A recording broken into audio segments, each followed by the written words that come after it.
Le procès pour corruption aggravée de l'ancien président de la Fédération internationale de biathlon, IBU, le Norvégien Anders Besseberg, qui est soupçonné d'avoir dissimulé des cas de dopage russe en échange de faveurs, a débuté mardi à Hokksund, dans le sud de la Norvège. Selon l'accusation, M. Besseberg a entre 2009 et 2018 accepté des montres de luxe, des parties de chasse exclusives, des prostituées et une voiture en leasing. L'homme de 77 ans, président de l'IBU de 1992 à 2018, nie toute malversation. Pourquoi les Russes voulaient-ils obtenir les faveurs de Besseberg? Pourquoi un front, acheteur des droits, était-il intéressé à verser des pots de vin?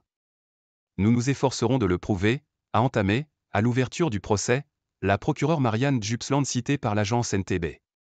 Cette première journée d'audience devant le tribunal de première instance de Buskerud, situé à 60 km à l'ouest d'Oslo, sera consacrée à l'exposé des faits par la procureure ainsi qu'aux arguments de la défense.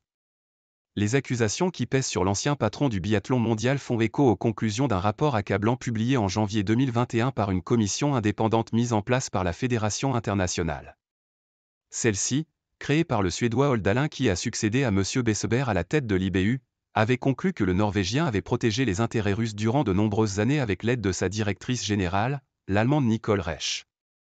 Basée sur des témoignages de lanceurs d'alerte, des perquisitions menées par les polices autrichiennes et norvégiennes, et sur un rapport de l'Agence mondiale antidopage, AMA, le document avait épinglé M. Besseberg pour avoir reçu au moins $200 000, 182 780 €, de responsables russes, avoir été convié à des parties de chasse en Russie et avoir reçu les services de prostituées.